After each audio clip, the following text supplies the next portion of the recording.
Hey everyone, Nigel and Luke here, and welcome to Crime Zone.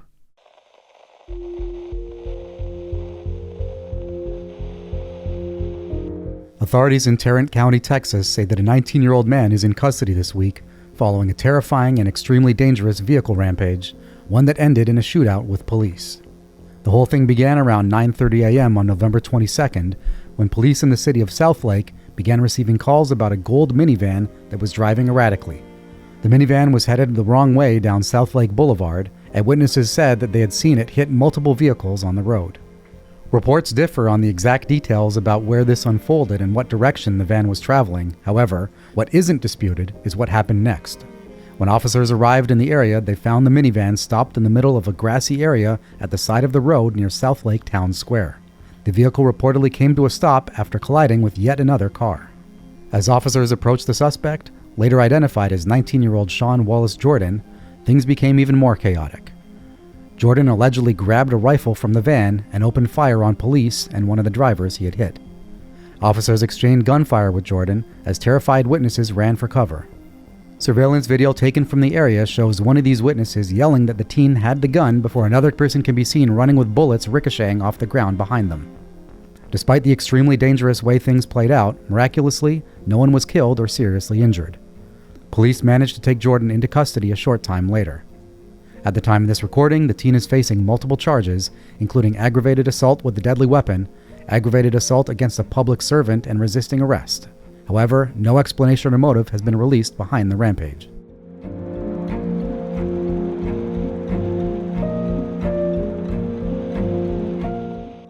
Authorities in the city of Cape Coral, Florida say that a 22-year-old theft suspect made their jobs pretty easy for them this week after it's alleged that she recently shoplifted a bunch of items from a retail store, then got caught after showing off the goods on social media. The whole thing began on November 20th when Cape Coral police received a call from employees at a local Target store. The staff members explained that they had video of a recent theft that had taken place there that they wanted them to investigate. When officers arrived, they were shown surveillance footage from the store, which had been recorded at the end of October.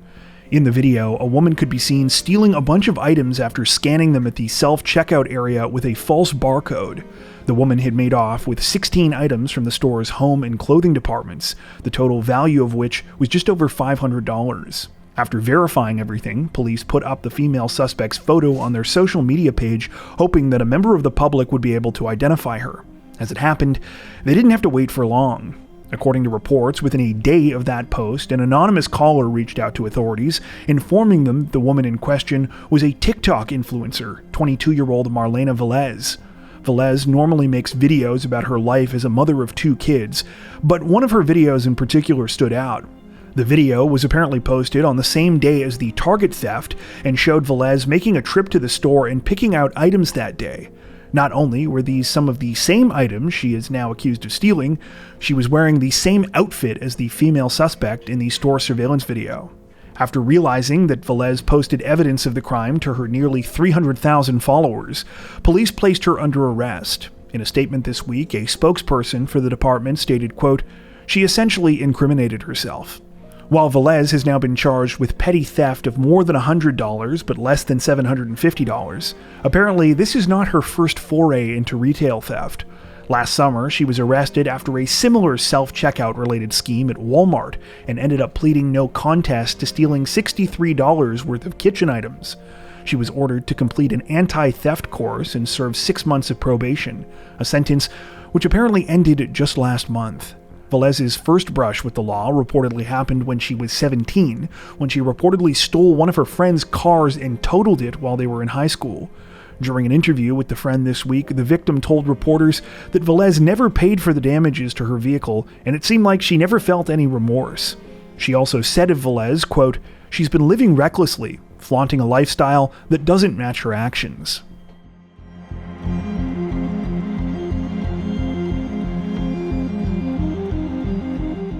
Authorities in Wythe County, Virginia say that a 28-year-old woman is facing murder charges this week following an incredibly disturbing incident in which she allegedly fatally set another woman on fire.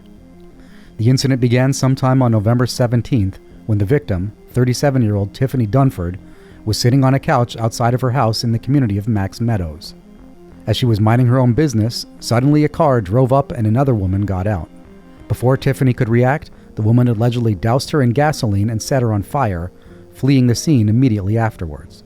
When emergency responders arrived, Tiffany was writhing in pain and had suffered burns to a large portion of her body. However, before being airlifted to a hospital, she was able to give authorities the name of her alleged attacker. She said the woman was 28-year-old Savannah Renee Adams. Sadly, despite the best efforts of doctors, Tiffany's injuries were too severe, and it was announced the following day that she had died. That same day, November 18th, Adams was arrested on charges of second-degree murder. She was apparently taken into custody after showing up to a court hearing for an unrelated case.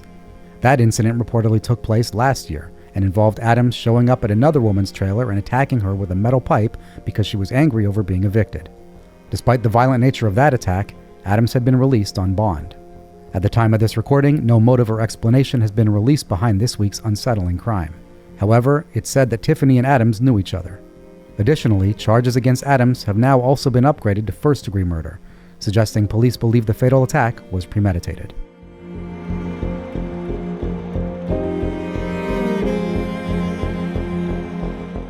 Authorities in Pine County, Minnesota say that a man has been arrested in connection with a truly chilling crime this week after it's alleged that he fatally shot his own father inside of a family hunting cabin, forcing two other relatives to watch. The incident began just before 8:45 p.m. on November 15th, when police in the city of Hinckley received a frantic 911 call. They were contacted by two witnesses who said that they had just escaped from a cabin where they were staying and that there had been a fatal shooting inside. When officers arrived at the property, located on the 57,000 block of Barnes Spring Road, they encountered a disturbing scene. The owner of the cabin, 64-year-old Kirk Edward Hazlitt II, was lying on the floor in a pool of blood. He had been shot 9 times and was pronounced dead at the scene. After speaking further with the people who had called them, police learned that the alleged killer was Hazlitt's son, 31-year-old Kirk Edward Hazlitt III. They also provided further horrifying details about how the crime had unfolded. According to the two witnesses, both of whom were relatives of Hazlitt II, they had been enjoying an evening at his cabin when suddenly they got an alert from a trail camera outside. When they looked, they spotted a man with a gun who they recognized as Hazlitt III. One of the witnesses, who is said to be Hazlitt II's brother, ran to grab a weapon of his own from one of the other rooms. However, he wasn't able to get there in time. Moments later, Hazlitt III allegedly burst into the cabin and without a word began firing at his father. Hazlitt II was hit multiple times, after which the witnesses were instructed by the attacker to sit down on the couch. They were then forced to watch as the 31-year-old allegedly walked over to his severely wounded father and shot him once more in the head, in what has been described as an execution-style killing. They said that when Hazlitt came inside, it looked like he, quote, entered with a mission. He intended to kill. The witnesses told authorities that initially they believed that they were going to be killed too and had begged for their lives.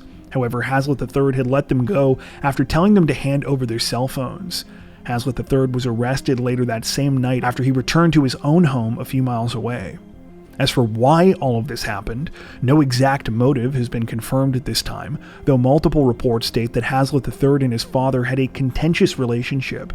Family members said that they hadn't been getting along for a long time, and in fact, police had been called to the property just last month after Hazlitt II reported that his son was intoxicated, was trespassing on the property, and was threatening him. Hazlitt III's girlfriend told authorities that before the shooting, he told her he was angry about a security camera at the cabin which had recently been set up. It's not clear if this is the same trail camera that was mentioned by the two witnesses, though. At the time of this recording, Hazlitt III remains in custody. He is now facing a number of charges, including second-degree murder, burglary, and kidnapping.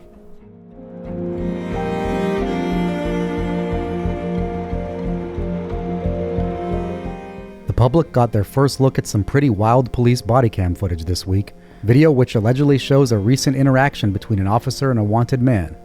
It's a situation that started out somewhat amusing, but which quickly escalated to a potentially deadly incident.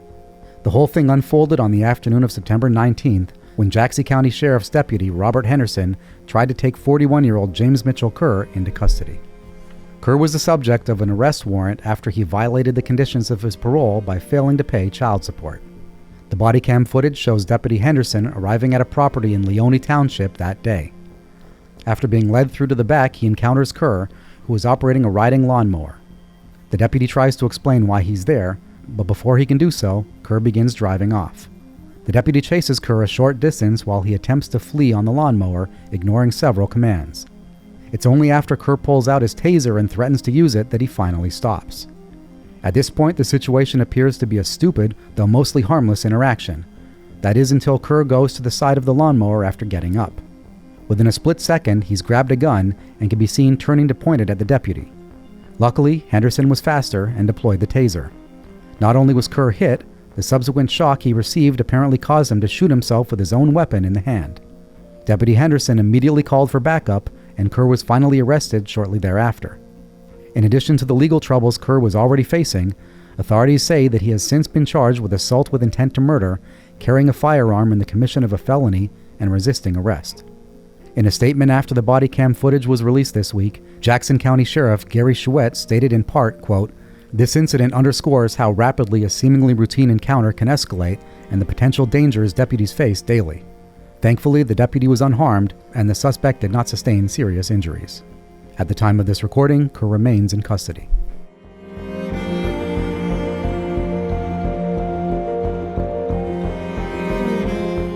A Texas woman is facing charges in connection with an incident as bizarre as it was dangerous after she reportedly led police on a drunken car chase last week, one that only ended after she whipped around a busy parking lot several times in broad daylight.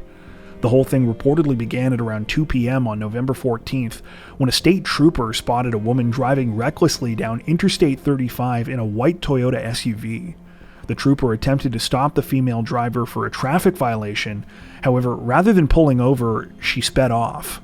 The driver, later identified as 37-year-old Audrey Marie Schneider, continued through Comal and Bexar counties, ramming into multiple vehicles along the way.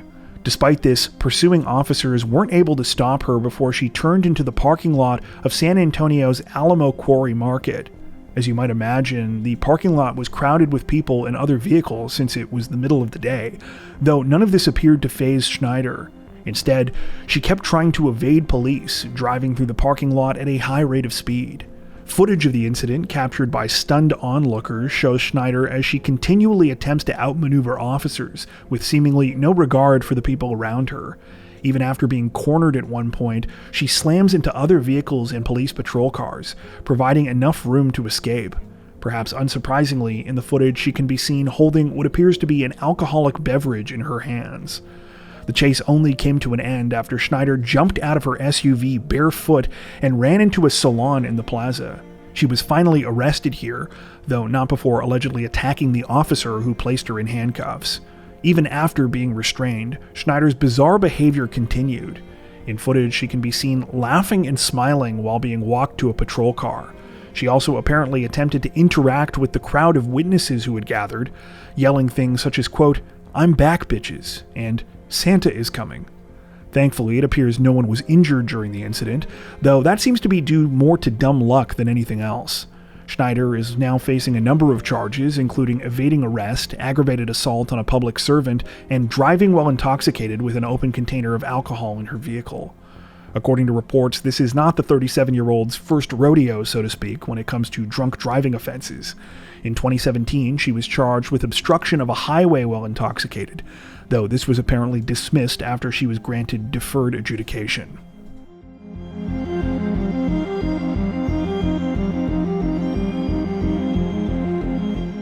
Representatives from California's Vallejo police say that an already serious incident took an even darker turn this week, after a man accused of attacking his wife woke up in a hospital and proceeded to offer an unsettling confession about a second crime.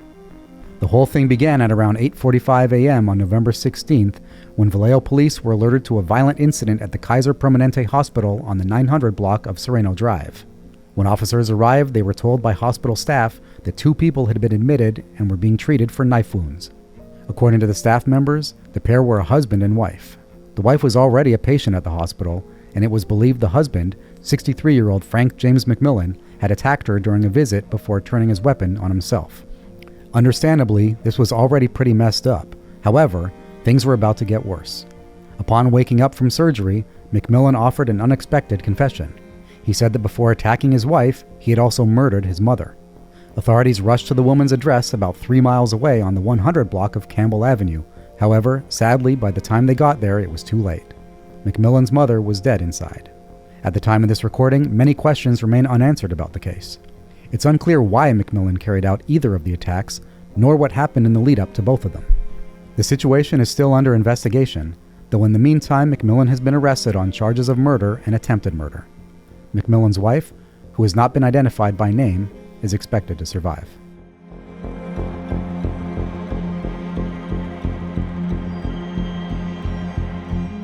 Representatives from the NYPD say that 3 people are dead this week following a terrifying broad daylight stabbing spree, one that was allegedly carried out by a man who had only just been released from prison. The horrifying situation unfolded over a roughly 2.5-hour window on November 18th. All of the attacks were reportedly carried out by 51-year-old Ramon Rivera, a homeless man who was armed with multiple kitchen knives. The first attack took place just before 8:25 a.m. outside of a construction site in New York's Chelsea neighborhood. At the time, a 36-year-old worker at the site named Angel Latalandi was waiting for a ride home when Rivera allegedly walked up and stabbed him in the stomach. Angel was rushed to a hospital immediately afterwards, though sadly was pronounced dead within minutes.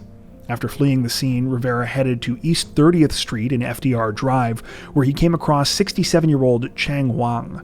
Chang was in the middle of fishing on the East River when Rivera allegedly stabbed him multiple times just before 10:30 a.m. He was later pronounced dead at the same hospital as Angel. The final attack happened about 25 minutes later when Rivera reportedly went after 36-year-old Wilma Augustine. The mother of one was sitting on a park bench at East 42nd Street and 1st Avenue when she was allegedly stabbed by the 51-year-old multiple times. She succumbed to her injuries several hours later. The disturbing spree very well might have continued if it weren't for a cab driver who witnessed part of the last murder.